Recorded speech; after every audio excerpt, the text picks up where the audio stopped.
Friends, welcome back to my channel. ఎలా ఉన్నారండి? Video చూసేయాలంతా నేనైతే బాగున్నాను. మీరు బాగుంటారైతే మనస్ఫూర్తిగా కోరుకుంటున్నాను. మేమైతే మా చేలోకి వచ్చాము. అబ్బా, మా చేను ఎలా ఉందో మీకైతే చూపిస్తాను. స్కిప్ చేయకుండా లాస్ట్ వరకు అయితే చూడండి. పొలం చూపిస్తా అని చెప్పేసి ఇవి చూపిస్తున్నాను ఏంటి అనుకోమాకండి. మా ఫ్రెండ్ అయితే నర్సాపూర్ నుంచి వచ్చింది. ఇంకా వస్తూ వస్తూ పాపకైతే వెండి కడియాలు రింగు తీసుకొచ్చింది. మా కోసం వచ్చేసి పూతరేకులు, తర్వాత కొన్ని ఫ్రూట్స్, స్వీట్స్ ఐటమ్స్ అయితే తీసుకొచ్చింది. ఇంకా చాక్లెట్లు కూడా తీసుకొచ్చింది. ఈ వీడియో నేను ఆల్రెడీ ఎడిటింగ్ చేసి పోస్ట్ చేశాను, కానీ కొన్ని కారణాల వల్ల వీడియో అయితే తీయాల్సి వచ్చింది. ఎందుకంటే యూట్యూబ్ అంటే అందరికీ ఇష్టం ఉండదు కదా, వాళ్ళు పర్మిషన్ లేకుండా మనమైతే తీయకూడదు. అందులో నా మిస్టేక్ కూడా చాలా ఉంది, అందుకని వీడియో డిలీట్ చేయాల్సి వచ్చింది. మళ్ళీ ఎడిటింగ్ చేసేసి మళ్ళీ ఇప్పుడు నైట్ టైంలో అయితే వీడియో ఎడిటింగ్ చేస్తూ ఉన్నాను. అసలు యూట్యూబ్ మనం అనుకున్న తేలిక ఏం కాదు, వంటలు చేసి పెట్టమేగా అనుకుంటాం, కానీ అంత ఈజీ ఏం కాదు. ఎడిటింగ్ చేసేటప్పుడు, వాయిస్ ఓవర్ ఇచ్చేటప్పుడు కానీ ఎన్ని కష్టాలు ఉంటాయో అది యూట్యూబ్ చేసే వాళ్ళకే అర్థమవుతుంది. తర్వాత వచ్చేసి మా ఫ్రెండ్ వచ్చిందని నెక్స్ట్ డే అనమాట. నేను ఇంకా నైట్ మాత్రం చికెన్ ఉండేనా, నెక్స్ట్ డే వచ్చేసి మళ్ళీ చికెన్ అని పలావ్ చేశాను. ఆల్రెడీ మన పలావ్ వీడియోస్ ఉన్నాయి కదా అని చెప్పేసి వీడియోస్ ఏం అప్లోడ్ చేయట్లేదు. అది కాక కొంతమంది కామెంట్స్ పెడుతూ ఉన్నా, అంటే బయట కూడా అంటున్నారు ఎప్పుడు వంటలేనా అని చెప్పేసి. మన ఛానల్లో ఎక్కువగా వంటలు, నా లైఫ్ స్టైల్ అయితే ఉంటుంది. ఇక అమ్మ చేనికి తీసుకెళ్ళడం వల్ల పొలము నేను వీడియోస్ అయితే తీయలేకపోతున్నాను, చేలో పనులు అయిపోతున్నాయి అమ్మ ఒక్కతే అని చెప్పేసి పొలానికి ఫోన్ ఎత్తుకొని వెళ్ళడం వల్ల వీడియోస్ తీయక, ఎడిటింగ్ చేయక వీడియోస్ అయితే అప్లోడ్ చేయట్లేదు. అందుకని ఇంకా నా వంటల్లో ఇవే ఉంటాయి అబ్బా. ఇంతకు మించి నేను ఏం ఎక్కువగా చూపిస్తానని అయితే నేను ఇంతవరకు అయితే చెప్పట్లేదు. ఇది నేను జరిగేది, నా పనులు మాత్రమే నేను చూపిస్తూ ఉంటాను. తర్వాత మా తమ్ముడు కూడా వచ్చాడు ఆ రోజు. ఇంకా మామ కోడలు ఇద్దరు కొన్ని రీల్స్ అయితే చేద్దామని చెప్పేసి, తనకి ఇన్స్టా ఐడి ఉంది కదా, ఇన్స్టా ఐడిలో అయితే కొన్ని వీడియోస్ అయితే తీస్తున్నాను. ఇంకా తమ్ముడు అప్పుడు నా దగ్గరికి ఒక 2-3 రోజులకు ఒకసారి అయితే వస్తూ ఉంటాడు. ఇంకా చూడటానికి వాళ్ళ కోడల కోసం అయితే వస్తూ ఉంటాడు. కొన్ని రీల్స్ అయితే తీసాను. అక్కడ తన అకౌంట్ వచ్చేసి వేల్పుల అనన్య. ఫాలో అవ్వాలనుకుంటే ఖచ్చితంగా అయితే ఫాలో అవ్వండి. ఇంకా పొలం చూపిస్తాను అని చెప్పాను కదా, మేము మా పొలం దగ్గరికి అయితే వెళ్తున్నాం. మీరు కూడా మాతో పాటు అయితే రండి. తమ్ముడు అయితే వెళ్ళిపోయాడు. తమ్ముడు వెళ్ళిపోయిన తర్వాత నేను, మా హస్బెండ్, మా ఫ్రెండ్, అన్నయ్య నలుగురం కలిసి అయితే ఇంకా బండ్ల మీద వెళ్తున్నాం. మా ఇంటి దగ్గర నుంచి కొంచెం దూరంగానే ఉంటుంది అబ్బా పొలం వచ్చేసి. అక్కడికి వెళ్తున్నాము. మిరప తోట అనమాట.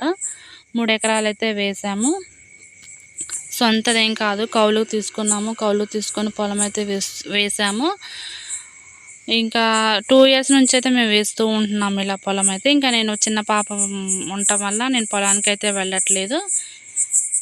ఇక వెళ్దాం, మా ఫ్రెండ్ వాళ్ళు కూడా వచ్చారు, చూసినట్లు ఉంటుంది కదా అని చెప్పేసి పొలానికి అయితే వెళ్తూ ఉన్నాము. దారి మధ్యలో అయితే వీడియో తీస్తూ ఉన్నాను.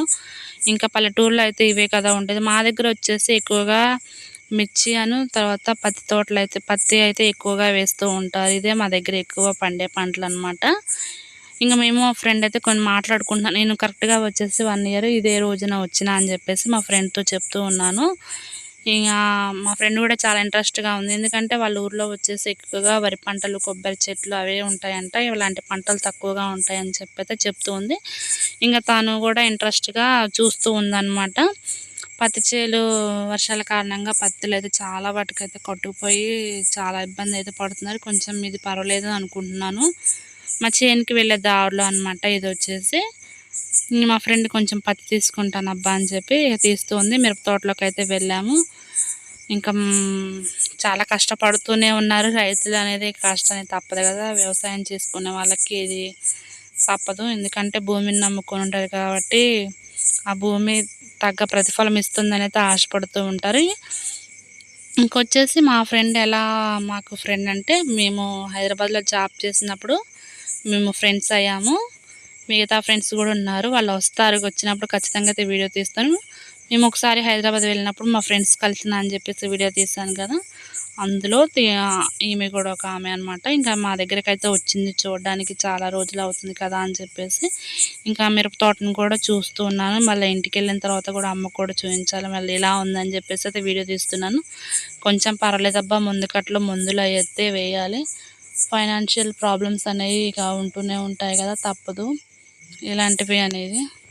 పొలాన్ని నమ్ముకొని పెట్టుబడి మొత్తం పెట్టుకొని తీరా చేతికి పంట వచ్చిన తర్వాత ఇంకా రేట్లు లేకపోతే చాలా బాధగా అనిపిస్తుంది. మా హస్బెండ్ అయితే చాలా కష్టపడుతున్నారు. ఈ సంవత్సరమైనా ఇంకా కష్టానికి తగ్గ ప్రతిఫలం రావాలని అయితే దేవుడిని కోరుకుంటున్నాను. ఇంక ఇలా చేను మొత్తం అయితే చూసి ఒకసారి అయితే కలుపు మొక్కలు ఏమైనా అమ్మ చేను శుభ్రం చేస్తూనే ఉంది. ఇక తర్వాత వచ్చేసి ఆ రోజే ముందు కట్టలయితే వేసి బోదె తోలారనమాట. అంటే చెట్లు అనేవి పడిపోకుండా ఉంటాయని చెప్పేసి అట్లా బోదె ఎక్కిస్తారు. ఇంకొక సైడ్ నుంచి నీళ్లు పెడుతూ ఉన్నారు. ఇంకా బోదె ఎక్కిస్తే కొన్ని మొక్కలు ఆదరణ ఇదరణ బూడిపోయాయి అని చెప్పేసి నేను లేపుతూ ఉన్నాను. అంటే నాకు కూడా కొంచెం గొప్ప పొలం పనికి అప్పుడు వెళ్ళేదాన్ని కదా, అలాగా తెలుసు అన్నమాట. కానీ సొంత పొలంలో ఇలా తిరుగుతూ ఉంటే మనసుకి ఎంతో ప్రశాంతంగా ఉంటుంది కదా. కానీ సన్న మొక్క నుంచి ఈ స్టేజ్ వరకు రావాలంటే చాలా కష్టపడాలి. చాలా మందులు వేసి పై మందులు కానీ భూమికి సంబంధించిన మందులు కానీ వేస్తూ ఉండాలి. ఇంకా అప్పుడు మా హస్బెండ్ కూడా ఒక ఛానల్ అయితే పెట్టారు వ్యవసాయం గురించి, కానీ ఆ మధ్యలో ఆఫ్ చేశారు. ఏమేమి మందులు కొట్టాలి ఏంటి అని చెప్పేసి అయితే. కానీ నేను కూడా చెప్పాలి అనుకున్నాను. కొంచెం పాప పెద్ద అయినప్పుడు ఈసారి కనుక మిరప తోటలు వేస్తే అప్పుడు ఏమేమి మందులు ఎలా కొట్టాలి అనేది ఖచ్చితంగా అయితే బ్లాగ్ చేస్తానబ్బా. ఇంకా ఇటు సైడ్ వచ్చేసి ఎక్కువ మంచిగా ఉన్న నేలకెళ్ళైతే మంచిగానే బాగానే ఉంది. కానీ ఇంకా అటు సైడ్ వచ్చేసి ఫస్ట్ మనం స్టార్టింగ్లో చూసాం కదా, అది వచ్చేసి చాలా తక్కువగా ఉంది. ఇంకా ముందు కట్టలైతే వేయాలి, తప్పదు కదా వ్యవసాయానికి. అన్నీ ఇక ఇట్లా మిరప తోటలు ఉన్న వాళ్ళకే తెలుస్తుంది. ఎందుకంటే 5 రోజులకు ఒకసారి ఖచ్చితంగా అయితే పై మందులు అనేవి కొడుతూ ఉండాలి. మనం ఎంత ఇంకా చిన్న పిల్లల్ని ఎలా జాగ్రత్తగా సాదుకుంటాం, అలాగా వ్యవసాయ పంటల్లో కానీ అందులో మిర్చిని అయితే చాలా జాగ్రత్తగా అంటే చూసుకోవాలి. ఎందుకంటే ఇట్లా బొబ్బర్లు కానీ అలాంటి రోగాలు అయితే వస్తూ ఉంటాయి. అందుకని నాకు మాత్రం ఏం తెలుసు, కానీ ఇంట్లో అంటూ ఉంటారు కదా, దాన్ని బట్టి నాకు తెలుస్తుంది. అనుకోవచ్చు ఆ ఇంట్లో కూర్చొని ఏదో చెప్తుంది, బ్లాగ్ ఏదో తీస్తుంది అని చెప్పేసి అనుకోవచ్చు. కానీ నేను వెళ్తాను, పొలానికి అయితే వెళ్తాను. చిన్న పాప వల్ల నేనైతే పొలానికైతే వెళ్ళలేకపోతున్నాను. ఈ పొలం వచ్చేసి ఇంకా అది అరివరకైతే ఉన్నదంట.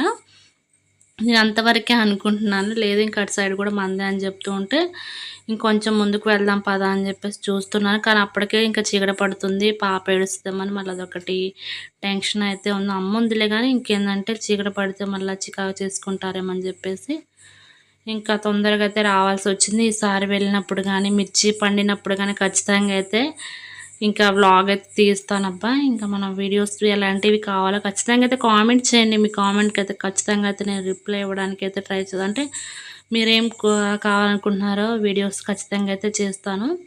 ఇంకా పొలంలో ఇట్లా సాయంత్రం పూట చూస్తుంటే చాలా అందంగా ప్రశాంతంగా మనసు అయితే చాలా తేలిగ్గా ఉంటుంది కదా. ఇక ఎన్ని లక్షల కోట్లు పెట్టి అంత బిల్డింగ్లో ఉన్నా కానీ ఇలాంటి పంట పొలంలో మనం చూసినప్పుడు ఆనందాన్ని కొన్ని లక్షలు పెట్టి తీర్చినా కానీ ఇంకా తీరదు. ఇంక నాకైతే అసలు పొలాన్ని అయితే వదిలిపెట్టి వెళ్ళబుద్ధి అవ్వట్లేదు. కాకపోతే తప్పదు కదా, ఇంకా చేలోనే ఉండలేం కదా. ఇంకా మేము రిటర్న్ అయితే బయలుదేరాం. ఐ హోప్ ఈ వీడియో మీకు నచ్చింది అనుకుంటున్నాను. నచ్చితే కనుక ప్లీజ్ సబ్స్క్రైబ్ చేయండి. Thank you for watching.